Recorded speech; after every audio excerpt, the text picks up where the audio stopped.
What's going on, everybody? Happy New Year. Welcome to another episode of the Rogue Dad Podcast. I'm your host, George, and today we're going to talk about AI. I'm not claiming to be a programmer or a scientist or anything, but I use AI every day of my life, and I'm also raising a 8-year-old daughter who is without a doubt going to be dealing with AI in her future. So I thought I would talk about my experience with it, and considering that 2026 seems like it's going to be the year of AI, I thought, why not get into it a little bit? But first, a word from our sponsor. Today's episode is sponsored by Body Buds THC Topicals. That's right, THC, not that CBD stuff.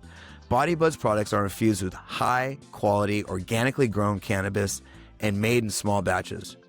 Body Buds is made with all natural ingredients and comes in 4 different scents: eucalyptus, coconut, lavender vanilla, and my favorite, honey almond. Body Buds works great for all kinds of things: sore muscles, joint pain, skin conditions like psoriasis and sunburn. It even works on mosquito bites. So go to www.bodybuddz.com for 15% off if you use promo code DADPOD. That's DADPOD for 15% off and free shipping. There's no reason to live in pain. Put Body Buds where it hurts and let it do its work. And now back to the show. So, like I said, today we're going to talk about AI.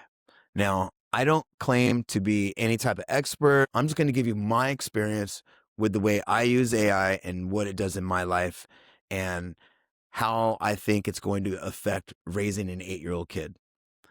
2026 seems to be the year of AI. It's all fucking anything it's talking about. It's affecting everything.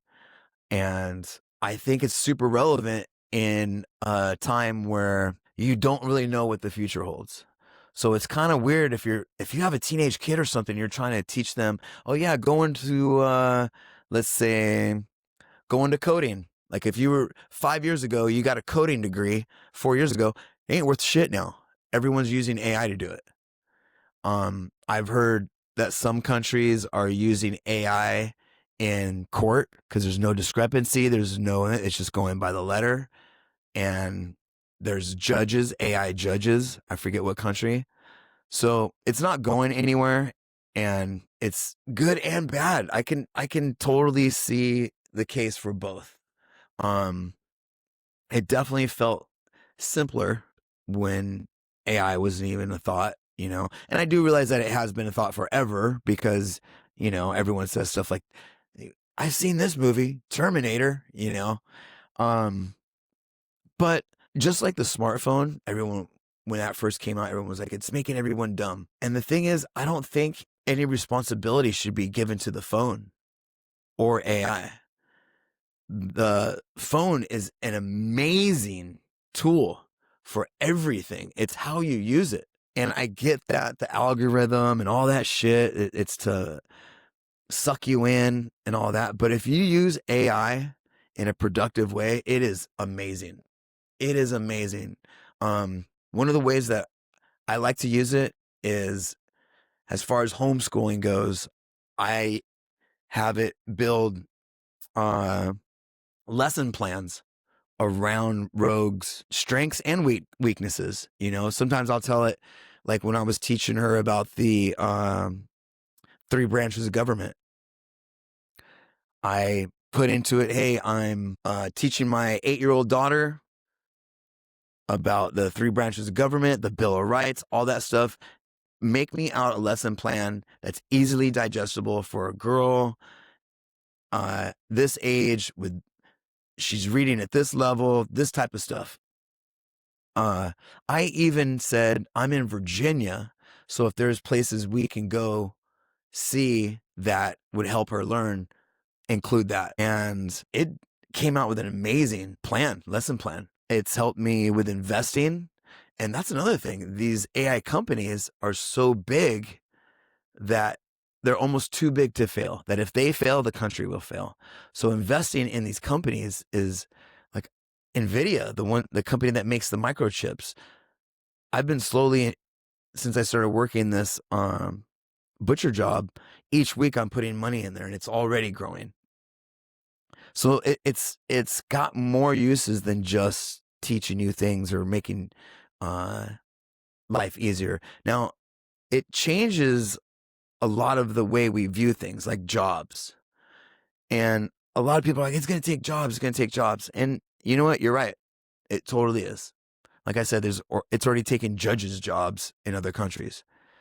But humans have a way of adapting and finding a way. And just like there was a Blockbuster on every fucking corner, that went away and streaming came along. Everyone seems to be cool with streaming. You don't have to go anywhere.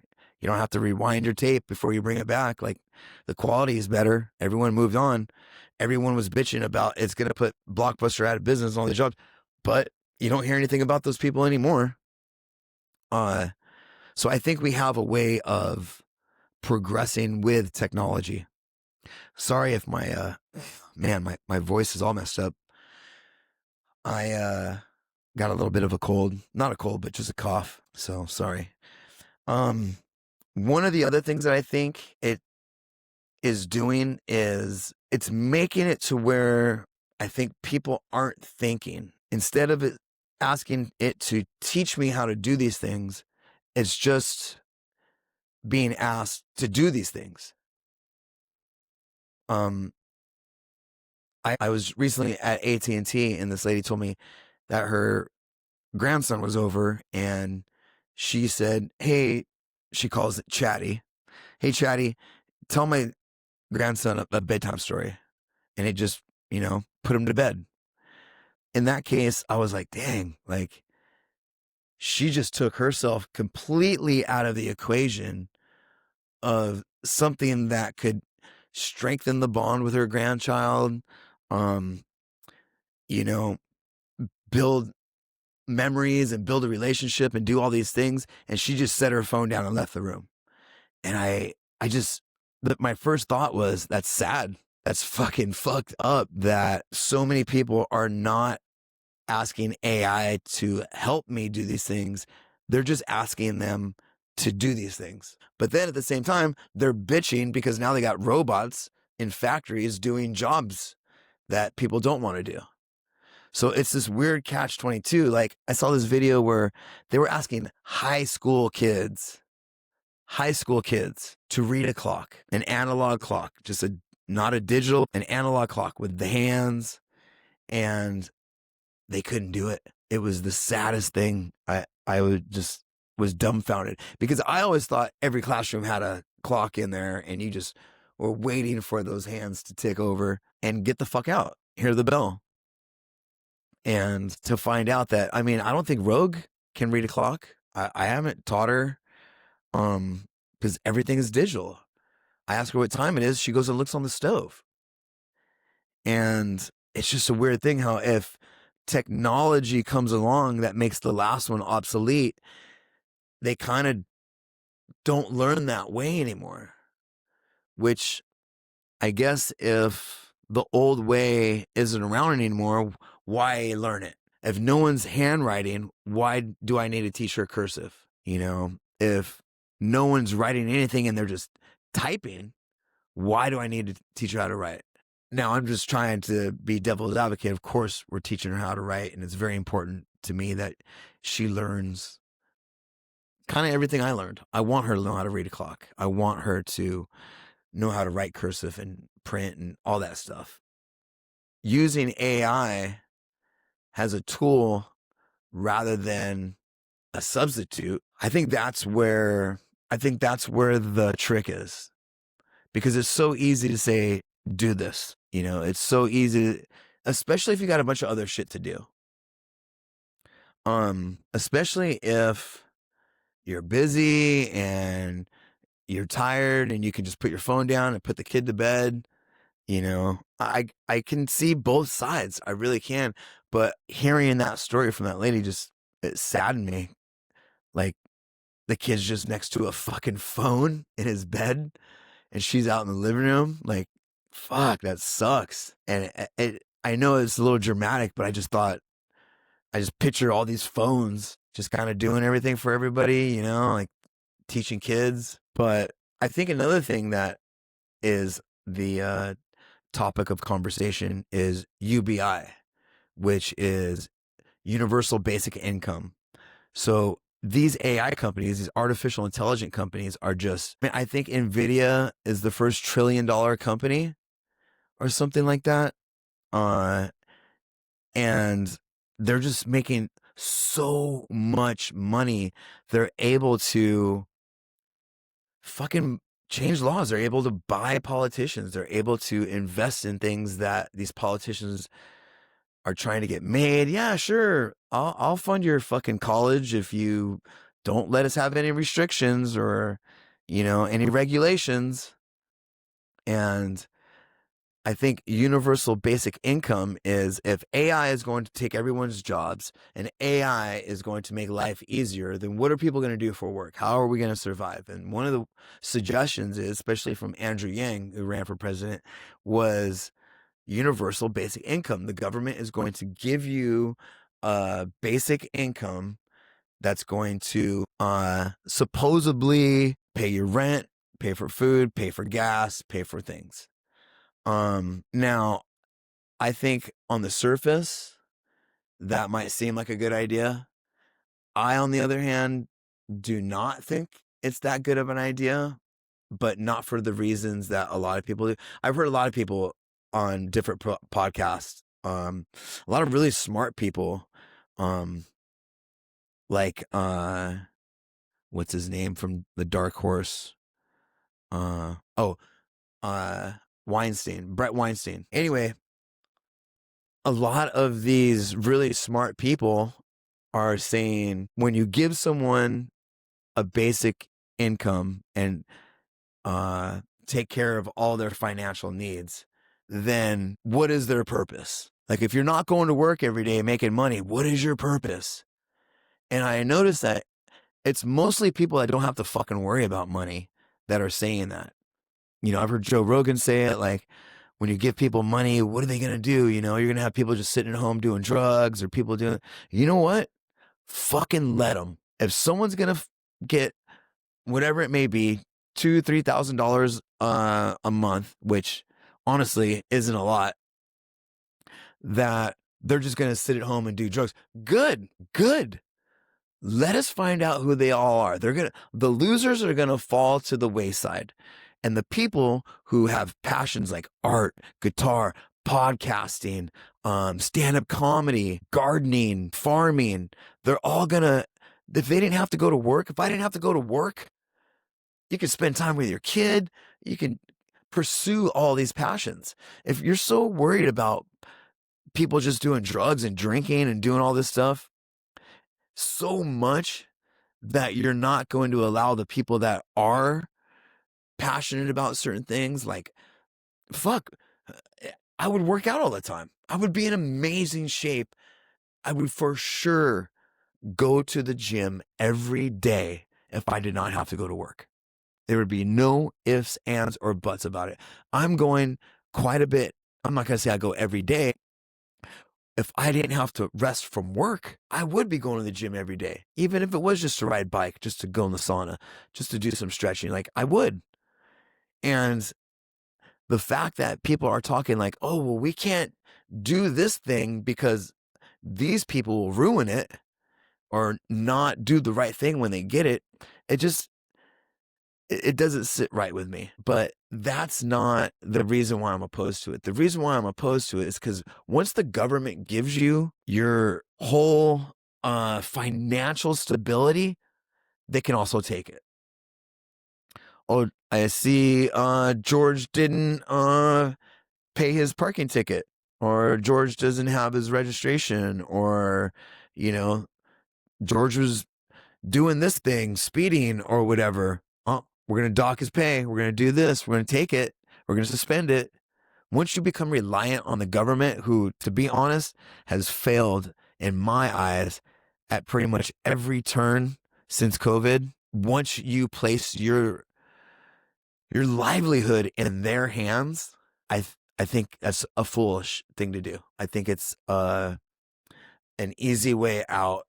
And maybe you can make money with your passions. if you were living on a universal basic income. I don't know. Maybe you can still, create music or create comedy or create podcasts and still be monetized and do all that. Sure, I can see that. You get the income and that would be great. But knowing that they can just take it from you because now that's your only source of income, that just worries me. I do not think that's a good idea. The government is proven time and time again that they do not have the citizens' best interest in mind. Now, other politicians like Thomas Massey and even Marjorie Taylor Greene, I even though I don't agree with everything, I feel like they are pretty good people. Especially her. She recently stepped back because she wasn't vibing the way things are happening. I mean, I get it. And I think that we've been shown time and time again that these politicians that are in place, I don't think they give a fuck about us. If I did, then I would be okay with the universal basic income. If we were a place like even fucking Saudi Arabia, they do horrible, horrible shit to people. They kill people. They chopped up fucking, what's his name? Jamal Khashoggi. They don't let their women have any rights. But you know what they do? They take care of their own people. That oil money, they put it back and they all enjoy the oil money. What's that country? I think it's either, I want to say Norway or Denmark or one of those places. They had oil. They had some, I don't know how they found it, but it was on a certain piece of land that the country owned. Everybody owned it. It was part of the country. It wasn't on someone's backyard. It wasn't in this business's area. It was in a public domain. So they started pumping it, started making money from that oil and putting it back into the community. That's why the quality of life is so good there, because they don't have to worry about things like paying for their hospital bill. It's paid for.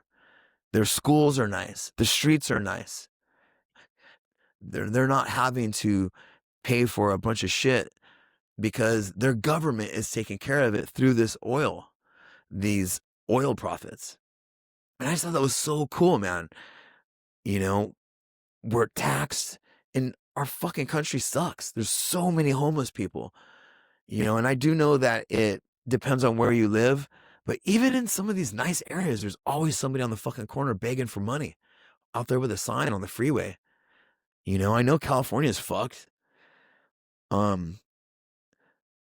So I just don't think that relying on the government for your financial stability is a good idea. Another thing about these AI centers is the amount of, the AI data centers is what they are actually. And the odd thing is there's a bunch of them in Virginia. Virginia is kind of the state. I don't know if it's leading the way or whatever, but I'm constantly hearing about the data centers in Virginia and the effects it's having here. Also in Pennsylvania. So some of the things that these data centers are doing are they require extreme energy consumption to power all of these servers. There's just warehouses full of these servers, and they use gigawatts, straight up fucking Doc Brown, 1.21 gigawatts. Like it takes a lot, and which is raising the electric bill in all the neighboring areas and draining the resources for the community that these data centers are in. Dude, I saw this one thing, 24 to 44 million metric tons of carbon is put into the atmosphere through these data centers. Now, I know you can make the argument that the world is better with carbon. That's when the plants all grow where there's more carbon, and the earth has a cycle and all that shit. I get it, but it's got to be doing something.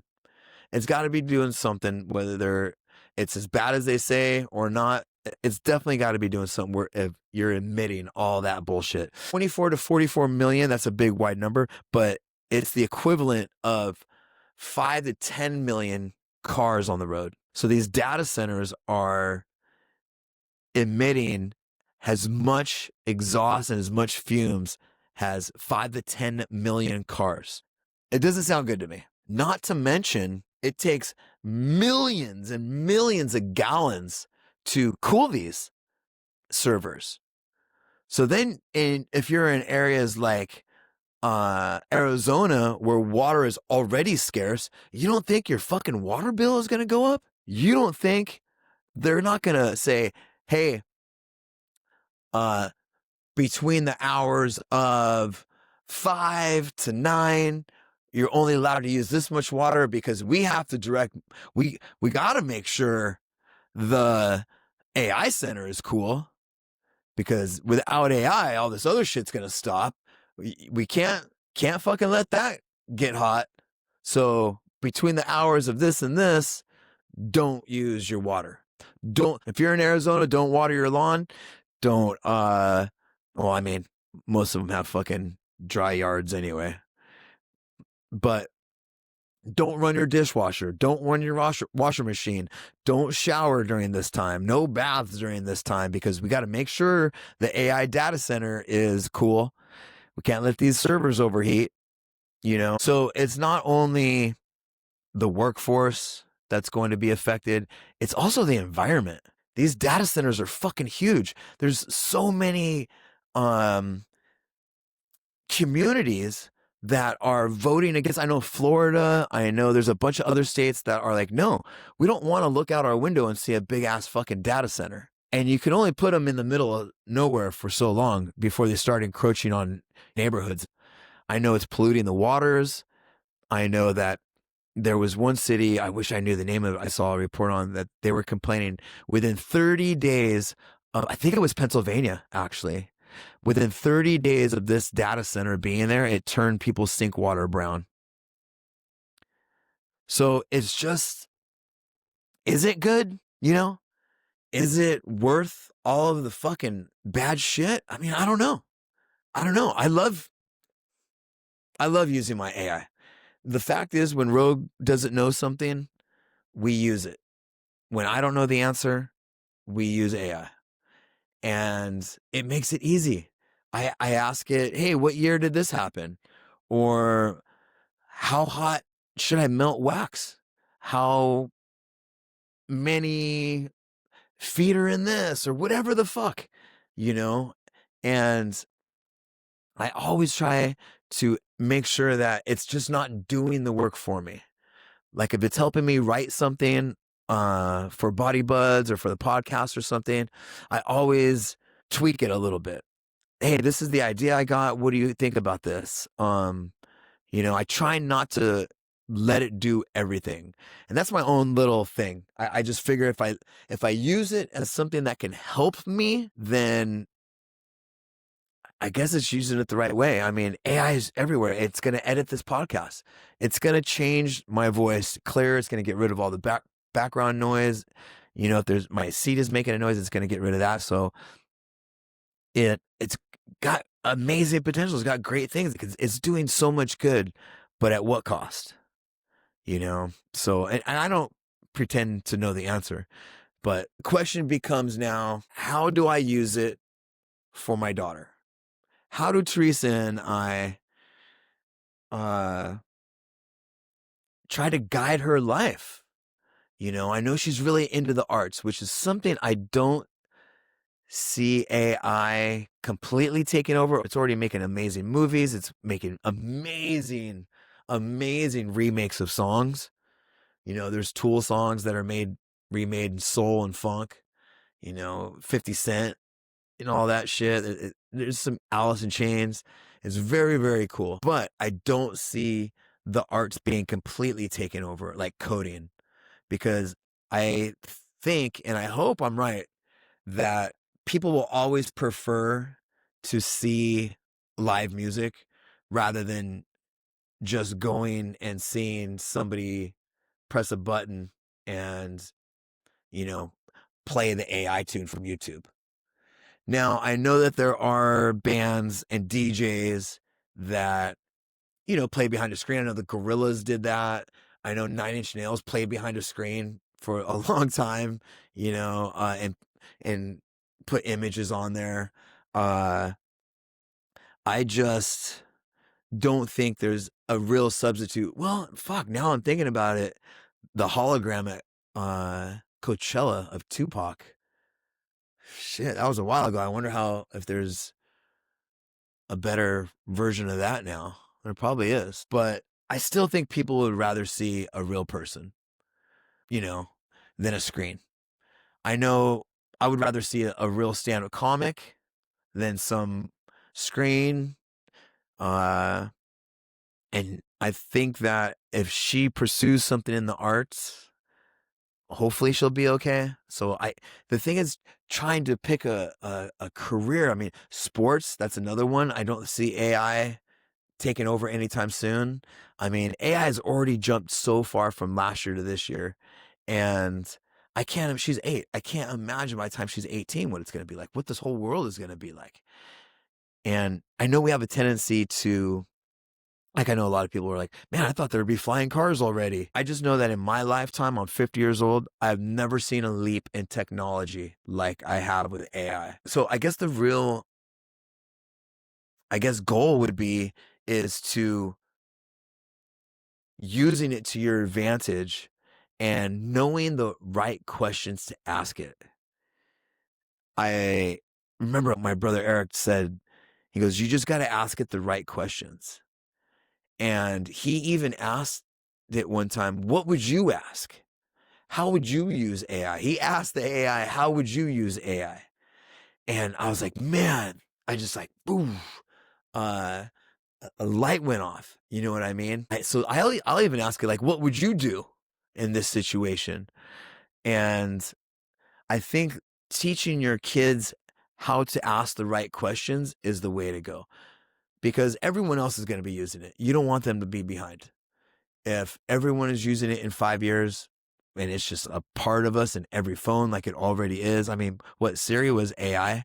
Everybody was asking Siri shit like 5, 6 iPhones ago, you know?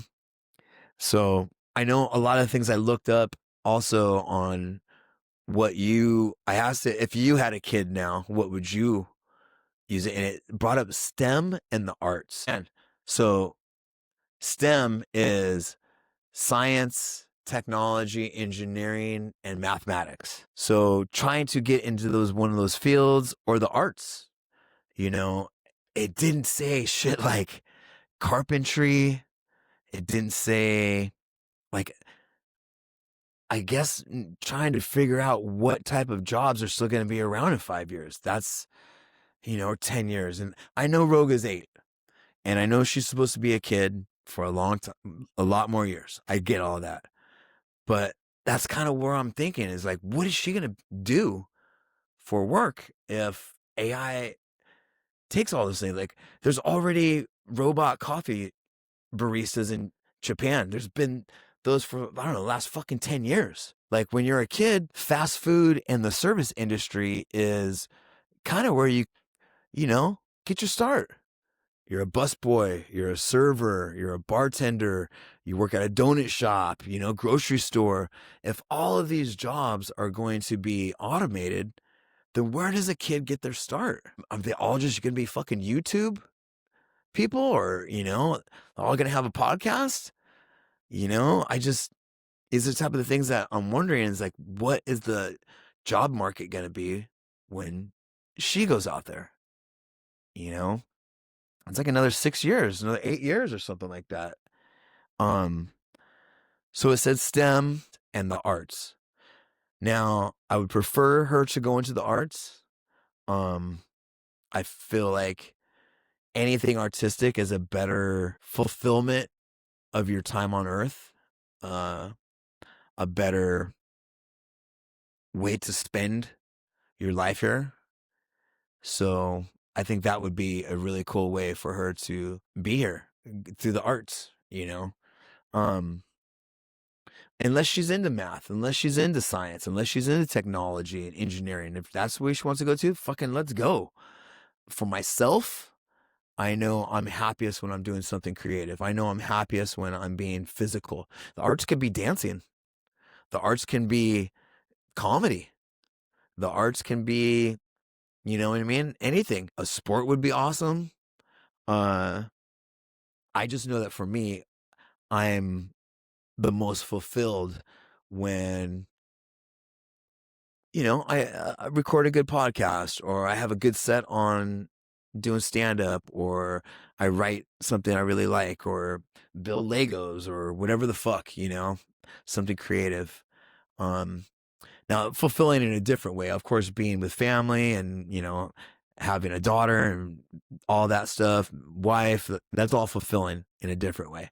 But as far as creativity, you know, painting, that kind of stuff, that's a very fulfilling way, I think, to spend your time here, not in a fucking office, you know, stuck on a fucking computer. That sucks. Um, so, I mean, I don't know how much more I can ramble on about AI, but those are my views. That's kind of my 2 cents about it. So yeah, there you go. AI, George's opinions, Rogue Dad podcast. Hope you guys enjoyed it. There is one thing I wanted to talk about, and I actually recorded a Christmas podcast, Christmas episode, but I couldn't get it uploaded and all this shit, and it just was too much. But in that episode, I talked about Rob Reiner. This was sad. I don't know if, I'm sure you heard Rob Reiner passed away. His son actually slit his throat, him and his wife, in his house. And the reason why I wanted to talk about it, first off, you know what? Let me hold off on that before I get into the why. I want to say that although Rob Reiner was super political, super anti-Trump, I didn't agree with a lot of things he said. But this guy has created some of the most iconic pieces of art you could ever imagine in one's lifetime. To have one of his movies would be an amazing thing. You Got Mail, Sleepless in Seattle, When Harry Met Sally. He was Meathead on All in the Family. Spinal Tap. I mean, God, I still crack up at that movie, you know, and not to mention the things that he's created that have just totally ingrained themselves in American culture. Spinal Tap. Oh, this one goes to 11. That is so fucking funny. Or My Name is Inigo Montoya. You killed my father.